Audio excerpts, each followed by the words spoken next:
Hey everyone, before we start the show, I just want to get some plugs out of the way. If you enjoy this podcast and you're into wrestling, check out the Nerds and Marks podcast or Marty and Sarah Love Wrestling. If you're not getting your fill on movie and entertainment discussion, then check out the Entertainment Buffet podcast. If you want to dive into the world of video games, I highly recommend the Darkcast by my friends over at darkstation.com. Listen to them cover important topics and interview men and women from all over the industry. Thanks for listening and enjoy the show.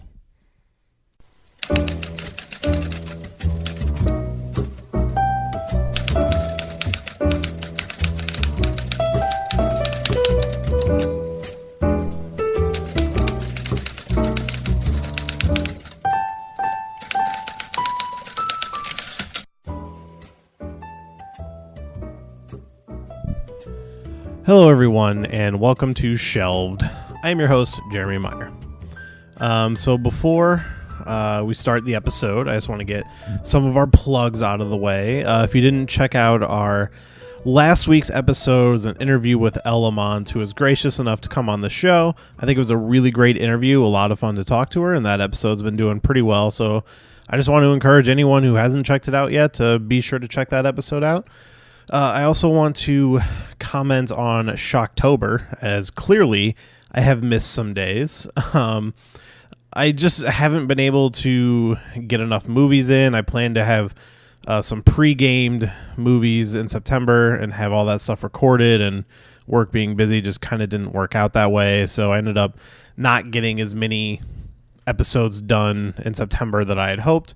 And I fell behind. So I am going to keep posting Shocktober episodes, but they're not going to be every day here on out from the rest of the month. As I said at the beginning of it, I knew I was never going to make it every day, but I always, try to do as many as I can. So now I'm just going to do it as I watch movies. So, I'll do as many as I do. And then again, next year, just hope I can get one movie for every day. That's the goal. One year I'm going to get it. And unfortunately, this year was not the year. Just sip some water here. Also, be sure to check out our Patreon, patreon.com/shelved. I am going to be reworking it here pretty soon because I'm going to be offering some different rewards, some more stuff, some different kind of rewards for different tiers and stuff. So I might be having some merch coming up. I'm going to be working on that. So that would be a part of the reward tier as well. And if I do get a merch store set up, you'll be the first to know. So We're gonna jump into today's episode, which is looking at a script that it was given to me by the host of the Screenplay Archaeology podcast. So shout out to him, Bruce. Yeah, you know who you are. And be sure to check out the Screenplay Archaeology podcast. Man, for some reason that is like a tongue twister for me. But yeah, he gave me this script. We've been sharing some stuff back and forth, and he's been really cool, super helpful. When he gave it to me, he was kind of like, oh, he didn't seem to care for it. Said it was kind of boring and stuff. So I didn't really know what to expect, but honestly, I was still kind of excited to read it just because a lot of the comic book movie scripts have been fun one way or the other, whether they're good or bad or whatever it is, that I was actually just kind of curious to see how it was going to be. But enough beating around the bush. Today I am talking about Venom, which, as of this recording, which I'm actually recording this the day this is going up because I was supposed to record it over the weekend and just didn't have time. But we're a couple weeks past the Venom movie being released, and this script has no relation to that movie. This script is actually dated from 1998, and it was written by David S. Goyer, who you would know as writing movies like The Dark Knight. He had a hand in writing part of that. He also wrote some of the Blade movies. I actually don't even know.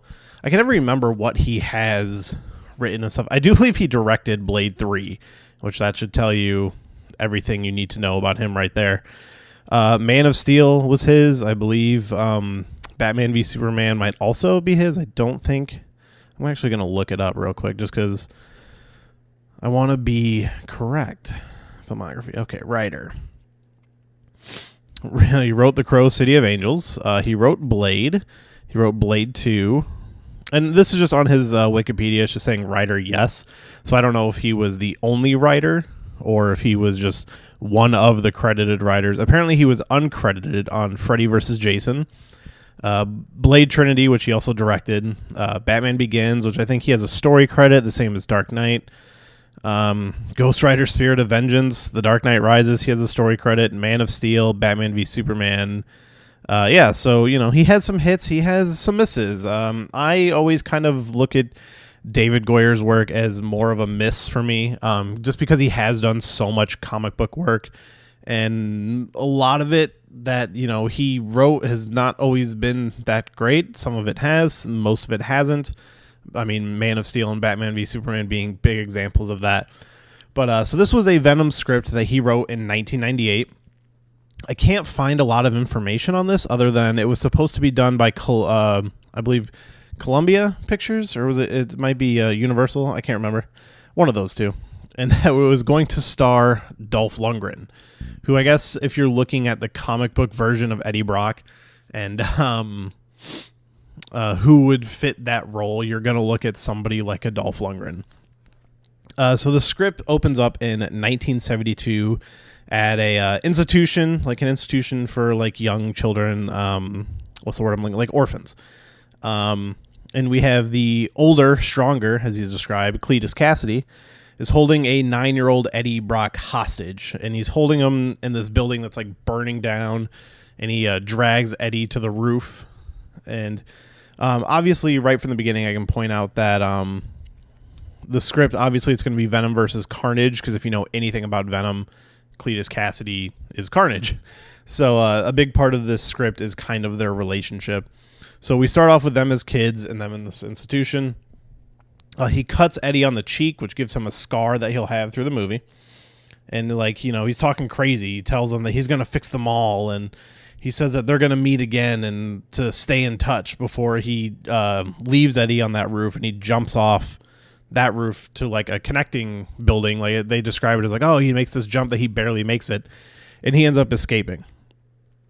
So then we now cut to in space in present day, and there's a lot of different origins of the symbiote in the Marvel comics. The one that's used in the new film that I have not seen, I should point out, and from my understanding, is the origin from the cartoon version of the Fox Spider-Man cartoon, which is a spaceship is in orbiting Earth, and they hit a meteor, or a meteor crashes into them or something like that. And the ship ends up crashing on Earth, carrying the symbiote with it.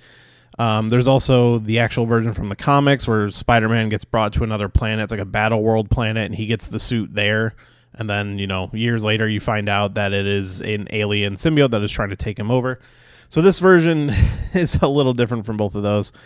So we cut to space in present day, and they describe it is the planet of the symbiotes. And we have a black symbiote that's like attached to this spider-like creature, and it does say it has a white spider symbol on his chest, which doesn't really matter. I don't know why people get so bent out of shape about the spider symbol on Venom, but he's running down the hallways of this building that they describe as looking like a hive.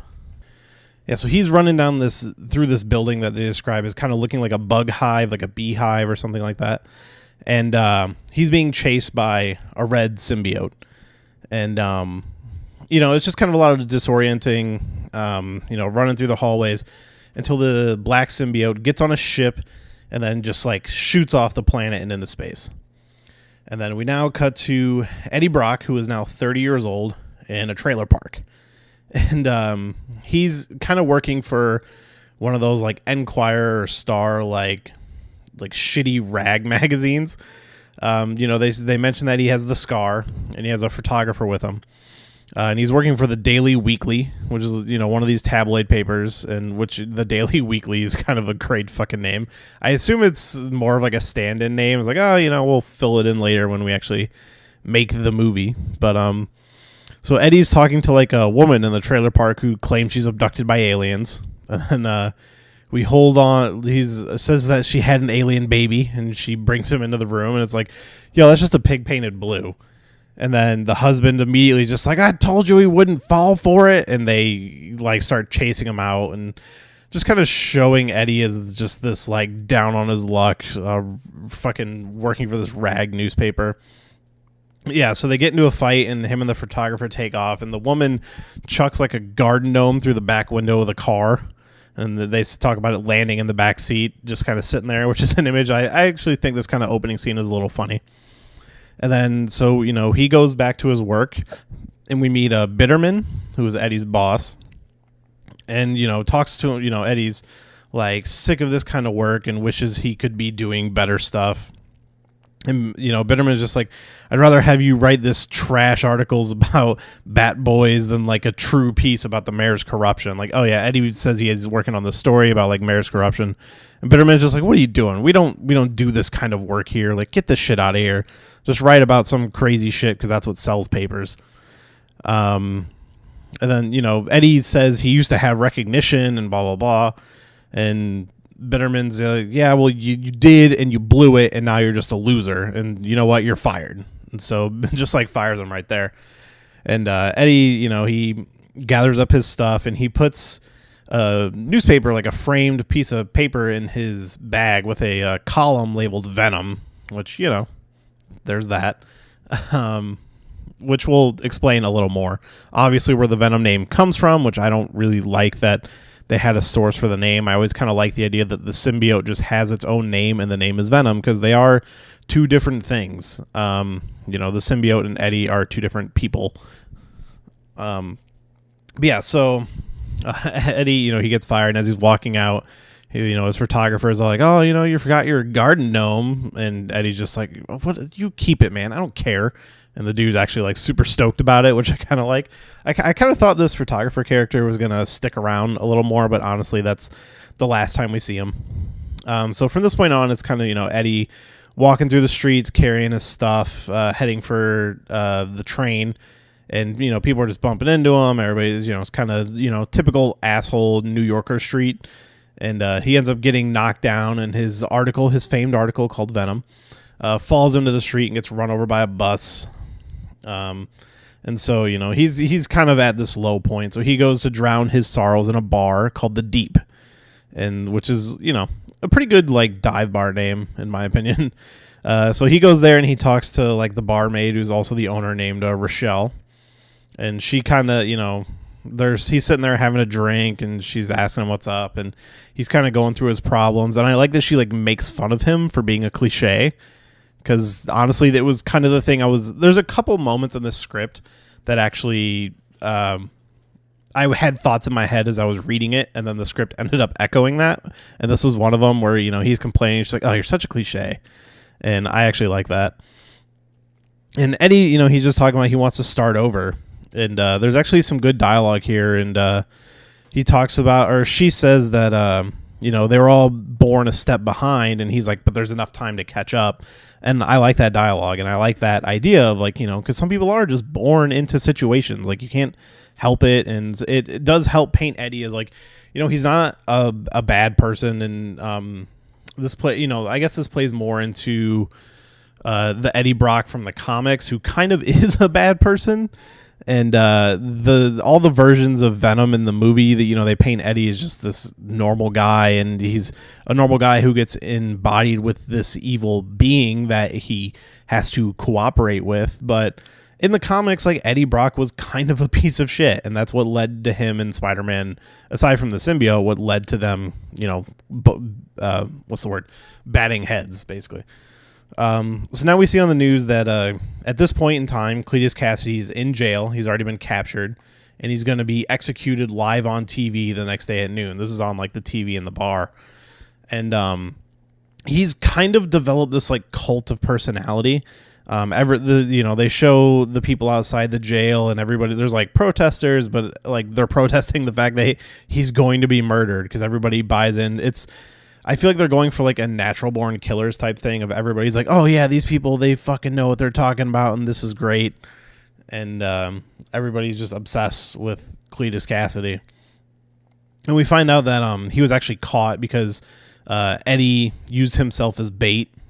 And, they were corresponding. So some of this will actually get revealed later in the script. I'm just going to kind of get it out there now. So it was found out that Eddie was like, as Cletus Cassidy was committing his murders, he was contacting Eddie and Eddie was posting them in the article called Venom, and it became like super popular and everybody was following it. And then that led to, you know, once Eddie started to get fame, Cassidy didn't like that because attention was being drawn off of him, and so Eddie was basically used as bait to catch Cletus Cassidy. Some of that is revealed here. Some of the more details in that are revealed later, but it's kind of hard to just talk about a little bit of it. So we cut to like inside the prison, and Cassidy's being interviewed by kind of like a shock jock television guy. Again, similar to Natural Born Killers. So he tells the reporter that he is chaos, and the warden wants to talk to his shrink, and he's blaming her for creating people like him, and because the shrink was working on him, caused him to become a celebrity. And so we meet his therapist, whose name is Kafka. I think it's Rachel. I think they say her first name is later, but everyone just kind of refers to her as, the script is always referring to her as Kafka. And Cletus actually calls out Eddie, who's in the bar, saying that, I hope you're going to be here. He's like, I know you wouldn't miss this. And, it's at this point that there's like some people in the bar that are kind of getting rowdy. And they, Eddie's, he tries to be the fucking right dude. And, they notice him, that Cletus is talking about him, and he's the one that got Cletus arrested. And these are people that are, fans of Cletus Cassidy, and they already call him Carnage. Like, he has the nickname Carnage already, which is kind of dumb. Like, again, I like that the symbiotes come with their own names. I don't like when they have to find a reason for the name in them. And I hear, in the new movie, it's just like all of a sudden he's Venom. So, I like, and they don't explain it from my understanding. That's what a friend of mine was telling me. He's like, I didn't understand because he just says he's Venom, and they never say where their name came from. And to me, I just know, like, in the comics, that's how it is. But in this movie they give reason for the names. So these guys kind of start messing with Eddie, and Eddie wants to be the good guy, but he ends up just getting, they beat him up, and he leaves the bar. And then actually when he leaves the bar, he gets mugged, and he's just like, God damn it, you know what? Fine. Like, this is what I expected. Here, have my wallet.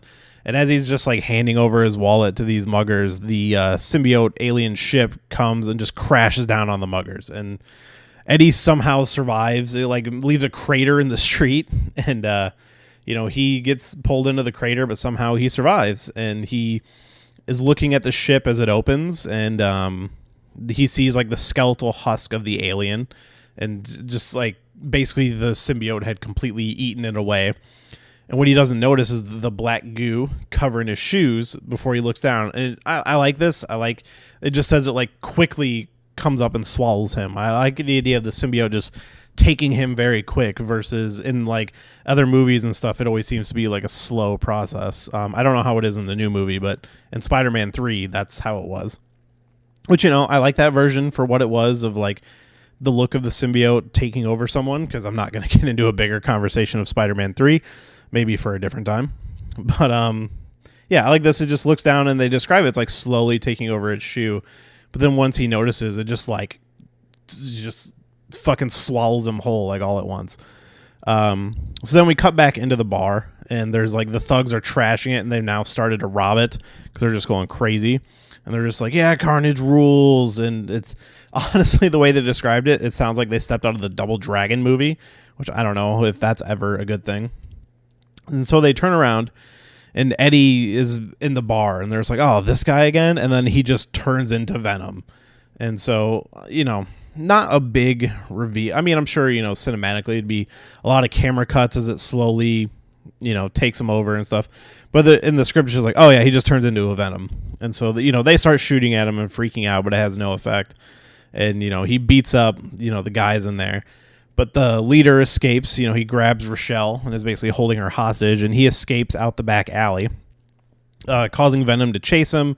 And multiple times throughout the script, they reference Venom like growing extra legs out of his back and stuff, which isn't something you typically think of with Venom and the symbiote, but can totally happen because he can grow these extra appendages with the symbiote suit. He chases him into like a bell tower. And, the leader is holding Rochelle hostage, but Venom ends up getting the upper hand on him and throwing him out the window. And Rochelle asks, like not to be hurt or whatever. And then the bells start chiming. And, if you know anything about Venom, the loud noises cause the symbiotes to freak out. And so he falls down the bell tower, landing at the bottom. And he survives because he can survive because of the symbiote. But it leaves Eddie unconscious at the bottom.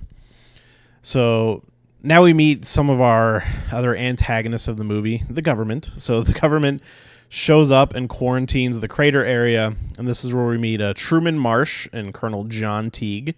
And these two make it very clear that they know of symbiotes, they've heard of them before, and so they're checking out the ship, and they kind of know what's going on. And so now we see Cassidy talking to his therapist Kafka about Eddie. And then we kind of just get this zoom out into space, and we see that a red symbiote, one of the red symbiotes that was chasing Eddie, is in a ship and is coming to Earth. So now we cut to Eddie has a dream of, similar to what we saw in the beginning, the symbiote hive, but now it's Eddie running through the halls. So a good idea here is that the symbiote and Eddie are sharing memories, which is something I don't know if they approach in the new movie, but has always been my understanding of the symbiotes from the comics. And they show that he's being chased by a red hunter, just like he was, but that its face pulls back to reveal Cletus Cassidy. And this is what shakes him out of his dream, and he wakes up in his apartment. But, there's not much like, oh, was it a dream or whatever? Because very quickly Venom takes over, and he climbs out the window onto the roof. And we do see a new power that he has, which I don't remember this from the comics. Maybe he had this in the comics, but they say that he can do like a stealth camouflage. Like he's on the balcony, and there's like a neighbor who lives underneath Eddie. It's like, cut out that fucking racket up there. And he's perched on the fire escape, and basically turns invisible like a chameleon, and the woman doesn't see him or whatever. But then he climbs up to the roof, and it's Venom and Eddie talking, and talking about, he can grow these extra limbs, and he has this camouflage, and we can hide in Eddie's skin. That's my shitty Venom voice. He talks about how he can, sink in and out of his skin. And, from this point on, we get a little montage of Venom and Eddie just going on a tear after everyone who made his day hell the day before. So, he goes and scares his old boss. He flips out he doesn't attack them, but scares the same people on the street who were fucking with him when he was leaving. And then he jumps on the front of the bus that ran over his thing, and he vomits webbing onto a cop for no reason. Eddie having fun, Venom having fun with the new powers. But then he senses that the other symbiote is in the air.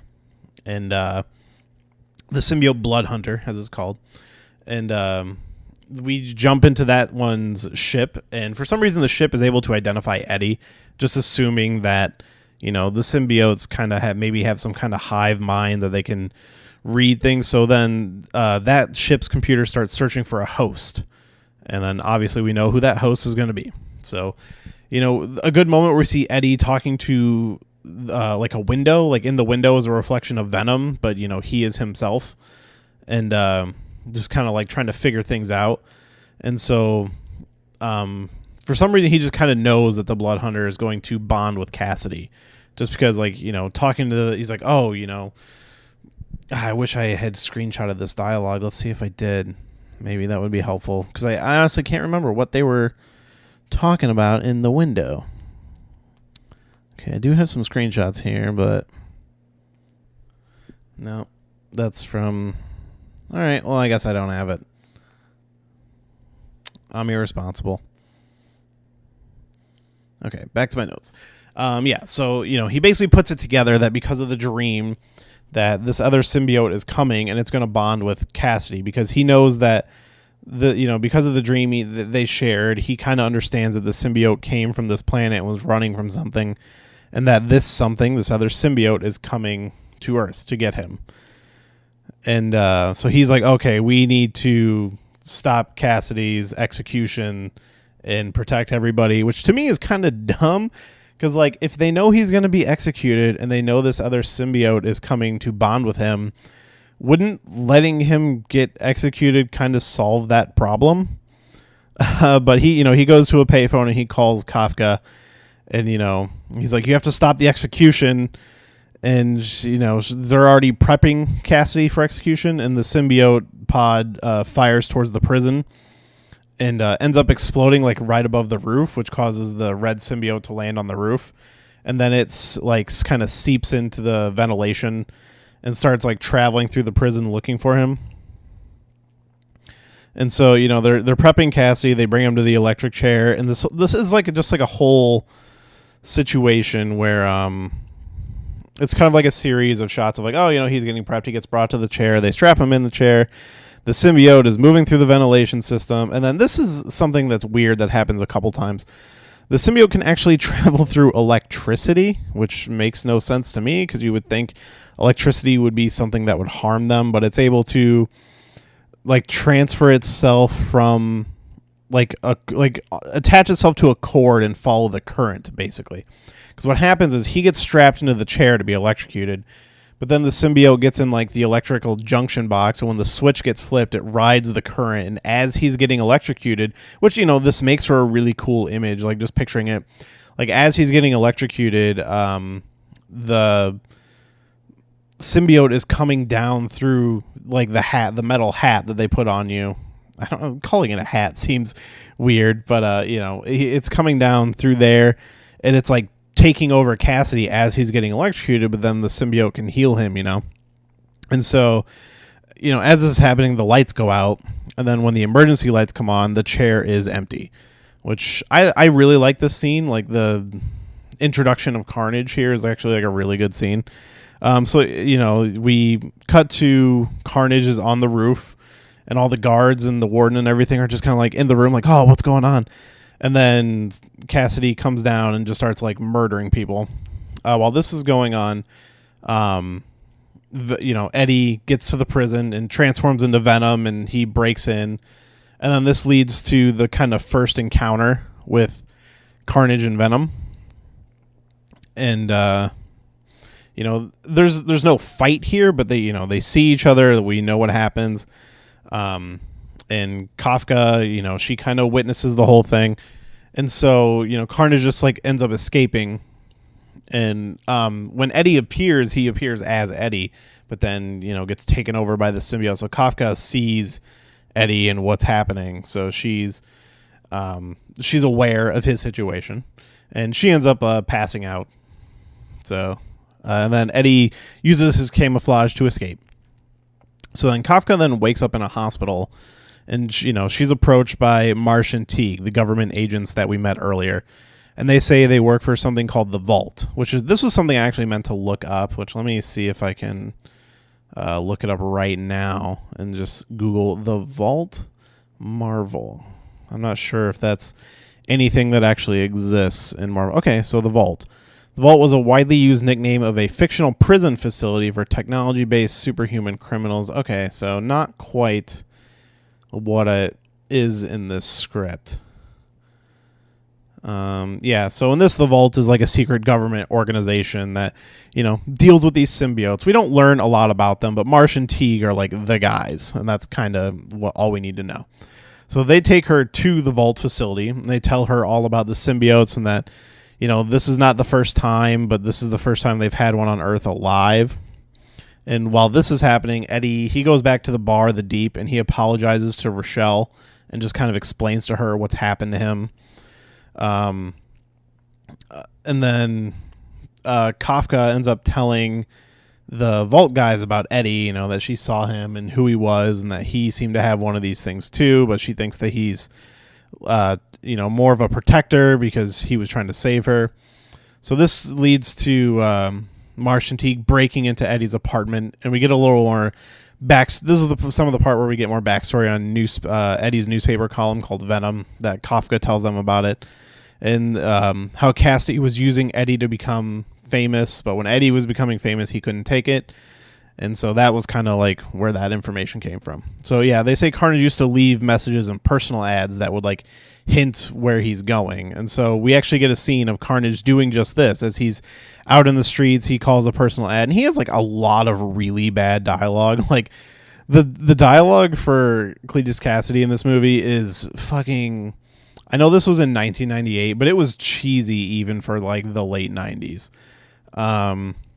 So yeah, we get him calling a newspaper and leaving another like hint of where he's going to be. They don't say what the hint is. They just show him calling the newspaper. And then we get this dialogue from Kafka telling about that. So then we get Teague and Marsh, who, they find out about the hospital, and that, they think that Carnage is going to be going after the people from the hospital staff that, he was in as a kid. So they end up tracking down the orderly from the beginning of the movie. Because in the beginning, when he took Eddie hostage, I forgot to mention that there was like an orderly that he cut or stabbed or something. So they track this guy down. It's like, oh, he's working at this place down at the docks now. And so they go to the pier and they find out that he's there, and they're trying to help him. It's like, oh, you need help. This guy, Cletus Cassidy escaped. He might be coming after you. Then they find out he's actually already there and already killed him, because the symbiote can disguise themselves to look like somebody else, which again, I don't know if that was in the comics. I feel like that might have been. It has been a while since I've watched like a lot of, or read a lot of the old like symbiote stuff. So there's like some power stuff. I can't remember if that was something that actually happened or not, but I think this was something they could do. So yeah, they find out that he's already killed him. So he, turns into Carnage, and he starts attacking these Vault guys. But Eddie ends up showing up, and they have their first fight. Carnage bores his hand into a shotgun and shoots at Kafka as he tries to escape. Which, they say he shoots. I don't think when it says shotgun, he's like also creating bullets. I think he's shooting like hardened pieces of like the symbiote goo, because they do mention that one of the Vault guys gets hit in the chest, and like the symbiote barbs get like stuck in his armor, and that's something that'll come up later. But Carnage attacks Venom, and Venom ends up grabbing Kafka because she gets shot, and he escapes with her by jumping into the water. And as this is happening, the symbiote covers both of them to kind of protect them. And Venom brings her to like an underground fallout shelter in the sewers. And, she's dying. He can't take her to the hospital. So he's like, I'm going to have to, this symbiote can heal you. So I'm going to have to like share it with you. And, she protests, but, it just happens. And then we cut to Carnage breaking into a TV station and starting a broadcast that causes a riot. Basically, it's kind of like that scene from Little Nicky, where sin is in, basically, and everybody, yeah, this is awesome, Carnage rules, blah blah blah, and everybody in New York just starts going crazy, starting riots. And so we cut back to the sewer, and Kafka is now healed, and Venom tells how, he was, Eddie actually tells how he was an outcast on his planet because he wanted to share with the species, but the other symbiotes, they just want to use the species and basically consume them. Like how, so when the ship crashed and the spider bug thing was in the ship and they said it was like a skeleton, that's what they do. They literally feed on the host, but he was like, no, just take what we need and live together. And while these other symbiotes are like, no, we're just going to just use them up. And, when that's done, move on to the next planet. And that next planet is going to be Earth. So Venom, he escaped here to warn the humans. So after this, Carnage, he like goes to the power plant and just starts tearing shit down, causes a blackout in the city. And I guess that's very comparable to the Joker, how Carnage has always just been a force of chaos, and I guess that plays into his name, which is causing carnage, obviously, and he's a serial killer. So Kafka brings Eddie to her apartment, and they start going through her files on Cassidy to try to get info on him, and, they talk about the Venom articles and how, like, why did Eddie, what happened with him, and he's just like, I became an asshole, I got wrapped up in the attention, and I loved it. And, he called the articles Venom because that's what he felt, that everybody was just, yelling Venom on the streets, which is like the kind of one good line of dialogue about the whole Venom thing in general. But while this is happening, the Vault troops bust in because obviously they planted a tracker on Kafka. And Venom has to go on the run. Like, he tackles a couple troops out the window, and presumably they fall to their death, which is one thing I do like. They don't try to just, like, corner Venom as a hero. He is, he is kind of the ambiguous good, bad person that he is from the comics. But he ends up, like, jumping out the window and running down the building and ending up in the street, where these guys show up with phosphorus grenades and sonic weapons, and they do end up bringing him down. And so they end up capturing him and bringing him to their vault facility. God, I can't talk all of a sudden. Facility where they plan to, like, separate him, separate from him the symbiote. So they kind of place him in this vessel. It's like a big, I'm trying to remember, they describe it as like a big tube. And they basically just start pumping sound waves into it, trying to push Eddie to one side and the symbiote to the other. And it ends up working, and they seal the symbiote into, like, a separate container. But when this happens, Eddie is basically left catatonic. Like, they just say that, they put him in a hospital ward, but it's just like, oh, it's like he's been stripped of part of his soul. And the symbiote seems to, like, miss Eddie as well, which is something that is, it is good. It is something about the symbiote and the Eddie relationship that they do get right, but I just don't feel like there was enough in this script at this point to kind of make that make sense. It's just something like, oh, this is how it was in the comics, so this is how we have to do it. I wish there was a little more relationship building with Eddie and the symbiote, which I feel like they might do better in the new movie, judging from the trailers. Again, I haven't seen it. I would actually like to see it, despite hearing bad reviews, but I have some friends that have saw it and liked it. So, but anyway, that's a story for another time. Back at the vault, they talk about how the symbiote seems to... Oh, I'm sorry. We're still in the vault. So we actually cut out into the streets and just, a scene of Carnage admiring his chaos. Like, Carnage perched up on a building as everybody's tearing shit down, stuff like that. So yeah, and then we cut back to the vault. It was really necessary to just show that chaos. So back at the vault, the symbiote... they talk about how the symbiote seems to miss Eddie. And Kafka's talking to Tegan Marsh, and it's like, well, now that you have this thing, what are you going to do? You're going to destroy it? And they're just like, well, whoa. Who said anything about destroying? And, they want to harvest them because, of course they do, because they're the military in a movie. But yeah, it's just like, imagine a bunch of soldiers with suits that are alive and protecting them and blah, blah, blah. So, of course, they want to harvest the symbiotes, and they talk about how, like, each one can self-breed and has all these, like, parts on them that can come off and spread, so they're going to try to do that. Meanwhile, back in the, like, area, Eddie and the symbiote both start having, like, a shared dream, even though they're not connected, and it's like a dream that is matching of them fleeing the hive and the hospital, kind of similar to before. And then Eddie just, like, snaps awake, and he, like, fights off some of the guards, and they show that he starts taking a guard uniform. But then in another room, the symbiote breaks free, and Teague arrives to find, like, the doctor that was watching them still alive, but he's kind of freaking out. And so they bring him into another room, and it turns out the symbiote was, like, disguised as his clothes, and then it comes off and escapes. And again, this is what I was talking about, them just being able to travel through electricity.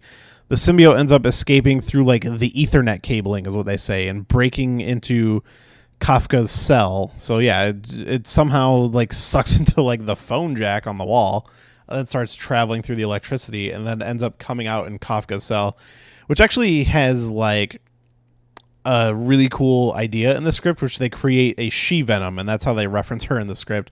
So Kafka actually gets the symbiote, and so she ends up fighting off soldiers and busting out of the cell, and then she's running down the hall and ends up seeing there's, like, a guard at the end of the hall just by himself, and as she's approaching, he's like, whoa, wait, and he takes off the outfit, and it's Eddie. So yeah, it's Eddie and Kafka. This is actually a moment I really like, and something that I wish there was a lot more of in the script. So they start first of all, they describe them kissing, and Eddie is kissing her as the symbiote. It's not like, you know, how in Spider-Man and Venom, the symbiote will like unravel his head. Is unravel the right word? Like, you know, the goo will come off of his head and it'll just be his head there. But no, they just start full on making out with like the Venom face and Eddie, and like she's slobbering all over him. But as this is happening, the symbiote comes off of her and then starts going on to him. And they describe it in the script as, you know, for one moment, all three of them are like one being. And that's something I really like, and something they do play up a little bit, because like later in the script, she says that she felt his memories, or she can feel his memories. And it's like they truly were, for 1 second, one person. And that's like a really good moment. And again, something I wish that they would have used a little more in the script. So this is quickly followed up by, like, she makes a comment, talking, you know, kind of about how it was like a really sweet moment, but it's immediately broken by Eddie saying, "Oh, just wait until we get to second base," implying of how weird that would be with the symbiote. And that's a really bad line, a really unnecessary moment, and I don't think that line should be there. But, you know, late 90s, it is what it is. So they end up escaping in a truck, and, you know, Marsh and T are kind of like, oh, you know, what the fuck are we going to do? So they're going to St. Estes, which is the home that Eddie and Cassidy grew up in, because obviously that's where it's going to go. You got the, you know, them there at the beginning and a nice little button at the end. It all wraps around. So they go there and they find Cassidy. They're talking about how the symbiote is killing Cassidy, like, because Venom and Eddie are kind of working together, but that symbiote is just like absorbing everything from Cassidy, basically. They find him, you know, they go there and they're going through the building. They end up finding him on the rooftop, and he's like crazy and talking to himself, kind of spouting a lot of the same gibberish of that he was in the beginning about chaos and stuff like that. And him and Eddie Eddie, the Venom symbiote covers him and he goes into fight, but then Carnage like grows and extends into like this giant creature, basically. And, you know, they have like a little scuffle, and Venom ends up getting knocked down. And, you know, Kafka, when they escaped the facility, she brought like 2 syringes of morphine with her in the hopes that she can get it into Cassidy and like knock him out. And then they can try to separate the symbiote from him. And there's actually some talk, you know, for what's going to come up of, you know, what is Eddie going to do with his symbiote or symbiotes, depending on who says it. So, you know, after Eddie gets taken down, Kafka has to distract Carnage, and she's just like, you know, why Earth and stuff like this. And it kind of goes into the cliche of, you know, humans are violent and evil, and, you know, who would even notice, like, look how easy it was for me to just cause all this chaos by just talking to him on TV and cutting out the power and blah, blah, blah. And as this is happening, the symbiote comes off of Cassidy's face, and she ends up pulling out a personal alarm, like basically out of her purse. You know, one of those things that just causes loud noise to get away from a criminal trying to mug you. And, you know, she sets it off, and this causes Carnage to go insane. And then she, you know, the symbiote's kind of coming off of him. Think of that scene from Spider-Man 3 where he's banging the pipes together and the symbiote's going crazy, and, you know, he pulls Eddie out of it. It's the same thing, except she stabs him with morphine. And then this causes the symbiote to actually leave Cassidy, because he gets, you know, he just kind of like passes out, basically. And so, you know, while this is going on, that symbiote's going crazy, and, you know, Venom recovers, and she's kind of like, you know what you have to do. And there's like actually a good moment here where Eddie and the symbiote like separate, and then he kind of says goodbye to it, and then the symbiotes kind of just start fighting each other on their own. And that's when Eddie pulls out the Weiss phosphorus grenade, and with tears in his eyes, like throws it at the 2 symbiotes fighting, which again is like a cool moment. Like the idea of Eddie having to sacrifice his own symbiote, which he feels is the thing that makes him strong and powerful. It is actually another good moment in the script. And then again, just like in Spider-Man 3, which is, as much as people want to shit on that movie, there are moments of it. I actually like that movie more than most. And one of the moments I do like is, Eddie Brock, like, I need it, and jumping back in, even though it's going to blow up. The same thing happens here as the white phosphorus is burning the symbiotes. Cassidy runs into the fire, and they actually talk about how the fire, like, just kind of like engulfs and just like takes over when Cassidy runs in, as if like his hate and everything is adding to the fire, which is kind of a funny moment. And yeah, so then the two symbiotes and Cassidy just burn away. And then we cut to the morning, and the Vault guys show up, and they're checking for the symbiotes, and like, there's no sign of life, like we lost them. But Teague does point out that they still have a claw sample stuck in the armor that the guy who got hit with earlier in the movie. Remember, I said that will come back. And then we get Kafka and Eddie on the rooftop, and clearly, she's thinking about their future and how they're going to be together. And, they talk about how it's all over now, and, she says she didn't like the idea of sharing him anyways, and, she asks, are they going to be happy? And, she hugs him, and as she hugs him, she, like, puts her head, she hugs with her head in his chest, and so she can't see his head. And on top of his head, half of it forms into Venom, and they say, yes. And, that's the end of the movie. So clearly he still has the symbiote, so they can set up a sequel, as in, not all of it came off of him. Because if you remember, as they said, they can reproduce. They have these little spores on them that can just reproduce. And obviously you got to have a sequel because it's a comic book movie. Even in the days, again, this was 1998. You want to think of where comic book movies were. This was after Batman and Robin, which like almost killed the genre. And then, granted, Blade came out in, I believe, 98 or 97, somewhere in that range. And then X-Men was shortly after, followed by Spider-Man. Which, think about it. This movie was being produced by a company that, Sony didn't even own the Spider-Man rights at this time, as far as I understand. And it was going to be put out by a different... Or maybe they own the Venom rights from I don't know, because like the way these comic book rights are kind of all over the place is very confusing. Maybe Sony owned the Spider-Man rights but didn't own the Venom rights, but then acquired it shortly after this. But it would have been weird to think like Blade, also written by David Goyer, was one of the movies that helped save the comic book superhero genre. And he also worked on this Venom movie, which I have to say, it's a very standard and kind of cliche movie. Again, haven't seen the new movie. Don't know if it's any better. But, it's very kind of run-of-the-mill. It follows your basic structure. Things make sense from the comics. Some things don't. And personally, would it have made a good movie? I feel like it might have been an okay movie. And honestly, if you go back to that first X-Men movie, that first Blade movie, that first Spider-Man movie, at the time, they were all groundbreaking, but you go back and watch them now, and they're just okay movies. Some are better than the others. Like, personally, I think the first X-Men is pretty boring, and then X2 is amazing. I think the first Spider-Man movie is better, but it does have its slow parts, and the Green Goblin kind of feels like a Power Rangers villain, but it's still like a really good movie, and I think it is the best of those three.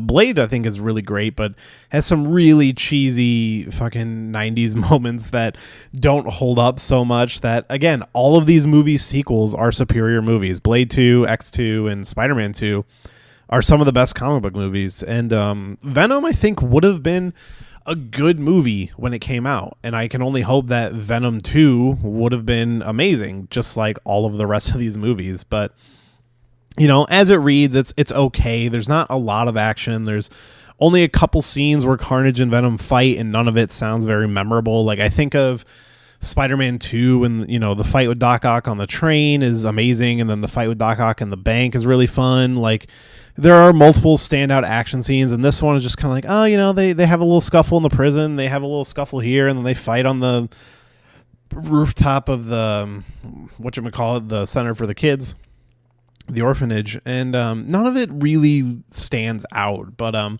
there are some good moments in the writing. There's a lot of just kind of stale and bland moments, though. I definitely think like another pass on some of that dialogue. Like Cletus Cassidy, all of his dialogue is terrible, and I understand the challenge of trying to write a character that is supposed to be that iconic, which is basically like the Spider-Man version of the Joker. Not in the sense that it's his greatest adversary or whatever, because that's probably the Green Goblin, but the character that it is supposed to be crazy and chaos and spitting all this propaganda or whatever you want to call it.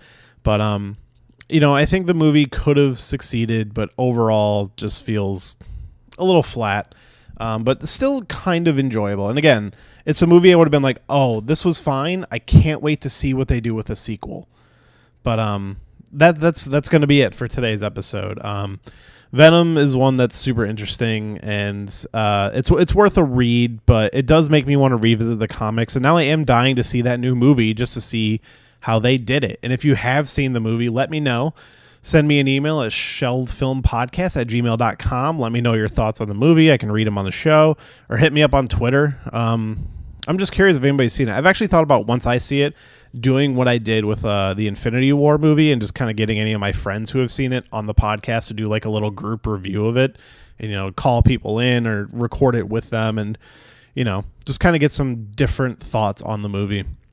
So if you have seen the Venom movie, let me know, and maybe I can include you in part of that. But that's going to be it for today's episode. Be sure to check out those social media links, that email link. Our social media is at Shelved Podcast on Twitter and Instagram. Be sure to give us that 5-star rating on iTunes. That's, or any of your podcast apps. That's really what's going to help the show. I haven't checked in a while. Let's see if we have any new reviews. I don't think we do. Let me see here. Shelved. Okay. Oh man, am I like not even one of the first ones listed anymore? Gotta get on that. Oh, here I am. Same old podcast art though. Oh, I got 17 ratings now. I do have 2 new ratings. Let's see if I can find those. Still 5 stars. Holding it up. All right, where are the ratings? They've updated this podcast app now. Okay, 17 ratings. Oh, I guess ratings. Not all these are reviews. So yeah, looks like I got a couple more 5-star ratings. Probably no more reviews. Is this the newest one? No, that's a year ago. Interesting to see. Yep, nope. Some same old reviews. But yeah, some new ratings. So thanks for those 5-star ratings. So be sure to check back for our next episode. Not sure what our next episode is going to be. It's going to be some discussion, conversation type episode, maybe a movie pitch idea that I've been kicking around. But our next script episode is actually going to be, and there's been somebody who's been asking for this on YouTube. Sorry, I don't know your name, but you've been asking for a Freddy versus Jason script, and you actually sent it to me. So that's going to be our next script-based episode. So be sure, to not miss that episode. So thanks for listening, and we'll see you next time.